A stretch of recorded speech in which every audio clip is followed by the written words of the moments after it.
Hello everyone, and welcome back to the channel. My name is Ken, aka The Phoenix, and this is Spiritual Gamer, where we are going to continue our season in Super Mega Baseball 4.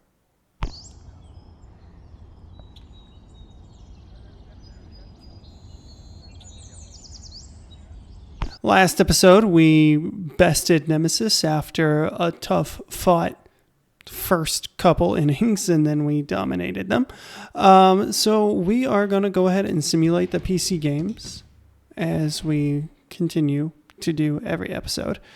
And it's getting to a point where I might increase the difficulty just a little bit, because as we can see here, we are the number one in our division. Nemesis is last, and we just have a 61 run differential right now. We are going to play one more game on the current ego, and we are going to take out Sean Whoopity. Is it Sloop Whoopity, not Sean? Look at me giving these people a regular name. We are going to take him out and replace him with Ham Slamus. And the reason we are doing that is because he was feeling a little down. His mojo was feeling down, and we can't be having that because it affects their stats. So if you take them out from game to game, they will just kind of even out, and that's kind of why I do that. All right, so I'm going to take the first couple seconds to just dial in here. Got ourselves a nice single to start us off.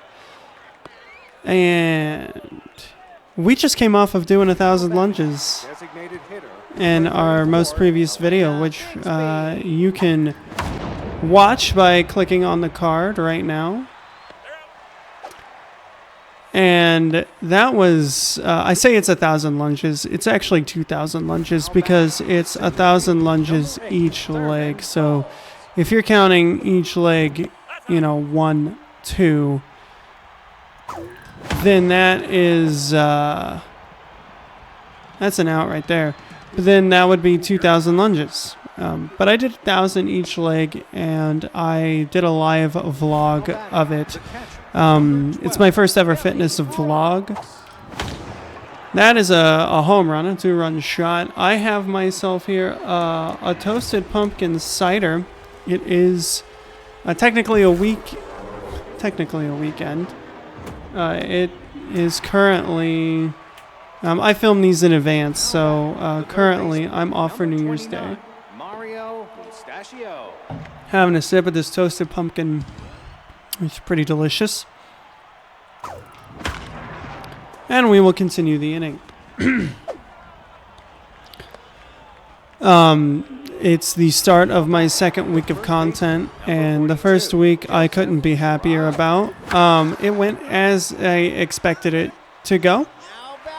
And I say that because it was rough getting back into it. You get into a groove. I talked about momentum last week. And, he missed it. Off the glove. That's unfortunate.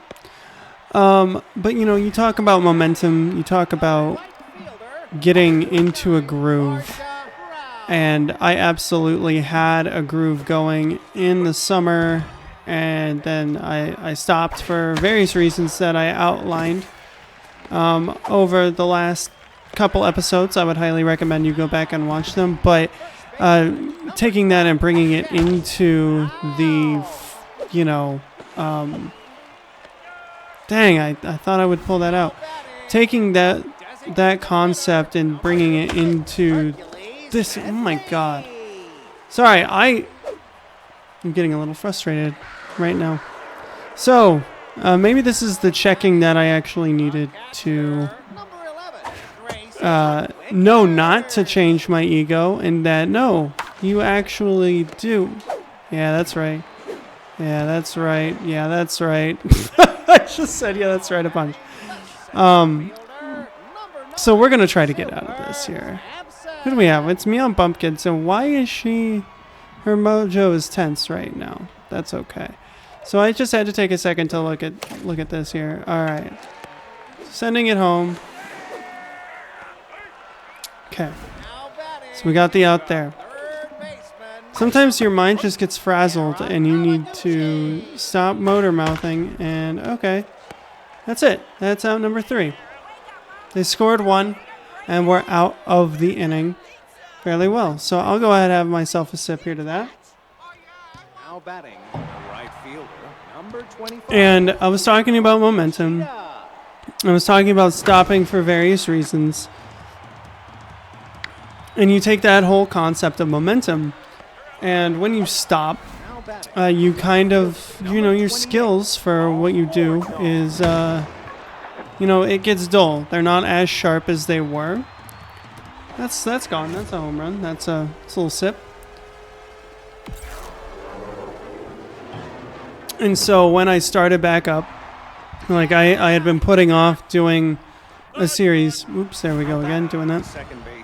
I had put off doing any sort of content for a while. I had every excuse in doing so. I mean, I said I had valid reasons, and sure, I mean, getting married and going on a honeymoon is definitely valid reasons. However, that was back in September and October, and here we are in January. And so it was just one of those things that my skills for both video editing, recording, actually being coherent, and all of those were kind of all over the place. So when I say that my first week of content back went as expected, it's because I did kind of a poor job of mediating expectations between the thumbnail that I chose for this series, the stock thumbnail, and what everyone was actually getting, because the title and thumbnail was not indicative of me playing a video game. And so I really want to get better at that going forward, and I think I have a good idea of how to do that. That is absolutely frustrating to have that happen right there. Just to have it hit perfectly and to have it switch from the person that I wanted to my pitcher. As I said before, I have a hatred for the fielding in this game, because your analog stick not only decides who you pick as your fielder, but also chooses the movement. So it will have this knack of just, you're trying to take one specific person and move them around the field, and you're inadvertently just ping-ponging back and forth, and it's a little bit frustrating. But hey, you can only do so much.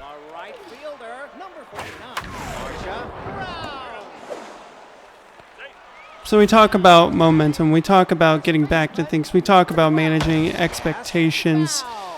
Those are all things that I'm trying to do, and I know that, like, the word try has a negative connotation, because in itself it is indicative that failure is a possibility, and that most everything in our reality apparently comes from belief. That's going to be then out. I believed he could run that out, and I was wrong. So maybe belief doesn't completely lord over. Gosh, this is another problem that I'm having when I'm coming back to this. My vocabulary is starting to fail me, and like, I know what it is I want to say, or the concept I'm trying to say, but the word that I want to use just refuses to come out. And that's just frustrating, right? It's absolutely frustrating. But dictate was the word I was freaking trying to think of. Dictate. And I literally just said it before that instance. So, it is what it is. I have to live with it. I can only do what I can, but darn. I had to try to focus on that as well. We are commanding our lowest lead, I think, so far in the history of the series. But we are also keeping them at bay. We're going to throw this right down the pipe. I don't think he's expecting it. He was. Was his name Super Samson? I don't know. But so we go back to expectations dictating reality. Or not expectations, but beliefs, right? Apparently, and I say apparently because there is a little bit of doubt, right? There's always that really small sliver chance of doubt that all this stuff that I talk about is real, because it is beyond our human comprehension. I say it's beyond our human comprehension because how can something that I want not be good for me? How can we have that? Like, I wanted him to make that. I wanted him to make that double, but he didn't make that double. How can that be good for me? Well, because that's something that I wanted, and I think I know what's good for me or what's best. But our subconscious, right, the layer of us that is underneath our inner being, if you will, that actually knows what is best for us, and from the other side, that helps dictate what happens and how we help set up the challenges we face. Like, how can I not know what's good for me, right? And that's just funny to think about. It's just, I say funny. I don't think it's actually funny. It's interesting. Very interesting to think about in that case. Like, what is good for me versus what isn't good for me. And that goes back to idealization. Idealizing your partner, idealizing your job, idealizing your life. I don't think that me doing a traditional gaming career would have been good for me. And I say that because, like, I've alluded to the fact that, yes, I had a high metabolism and I looked fit for the majority of my life while I was young. But I was very scrawny in high school. And, like, I was very scrawny and just, I loved video games. I was good at video games, but I always wished that I had a good body. And that's the reason, part of the reason that I picked the thumbnail that I did for this series is, I look freaking yoked in that picture. And, part of it is lighting, part of it is posturing, but also I do have traps that big. Like, here, we're going to throw them out here. Dang! That was close. It's close. We got ourselves a good game, guys. Oh, no. Oh, no. Oh, no. Oh, no. Oh, no. Oh, no. Oh, my gosh. Terrifying. Terrifying, guys. They're really going. Oh, my God. We have... Our lead is being taken down. Did you like that epic voice crack? I have a 6.17 ERA. Okay. That's a strike. Strike. We're taking this into account, right? Breathing exercises.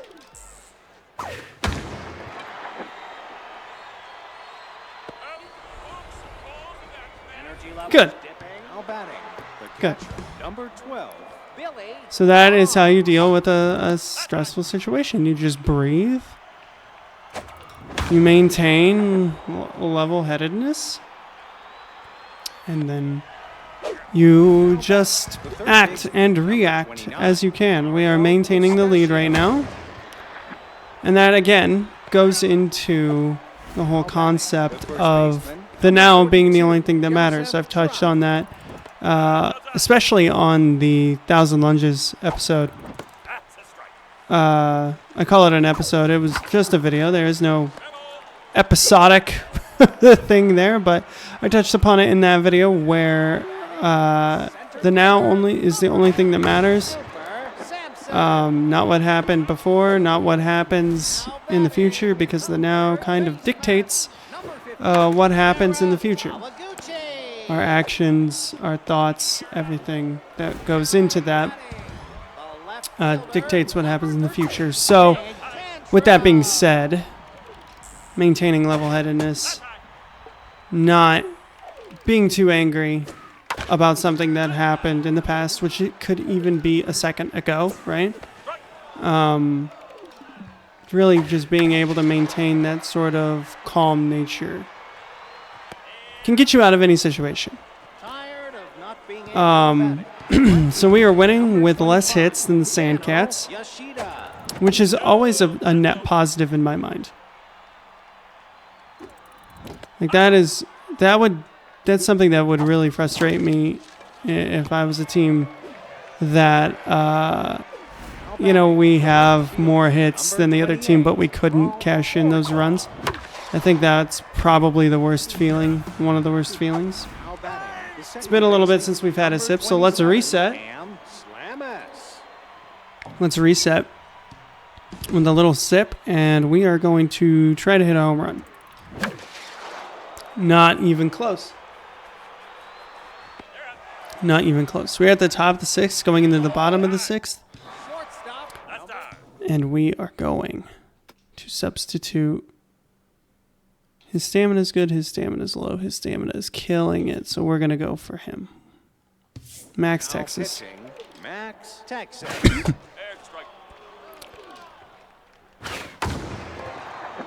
He launched it high, too high. Not far enough, but too high. Now batting, second baseman, number 14. And I'm telling you what, team, I'm feeling pretty good about us getting through this game, through this inning. This is going to be our toughest challenge yet, it seems like. And it's funny that I said that I'm saying this right now, because I was saying before that Nemesis was the hardest team to face. And right now it's definitely the Sandcats. It's definitely the Sandcats. String to that strikeout. Number 49, Marsha Brown. I wonder if it has something to do with water being replaced with alcohol. I don't think so. But that's what someone who wants to drink an alcoholic beverage would say. So who knows?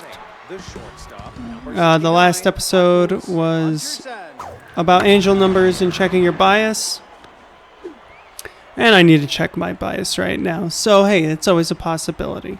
now batting, designated hitter. It goes back to us idealizing and thinking we know what is best for ourselves when we might. Oh man, that's frustrating. That was almost a double play on a safe Number 8, Thurman safe ball hitting the hole.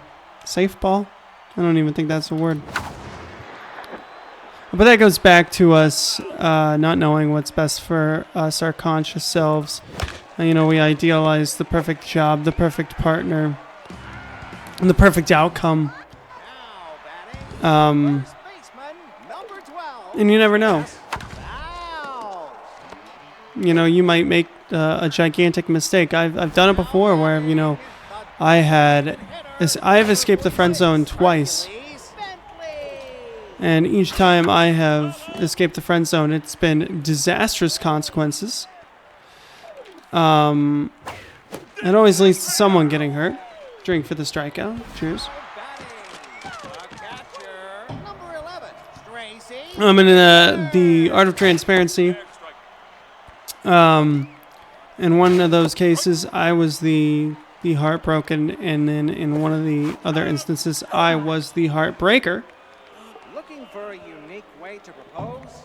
Give them a ring with a glitz. Who knew? Who knew that's the way to do it? To propose with a ring.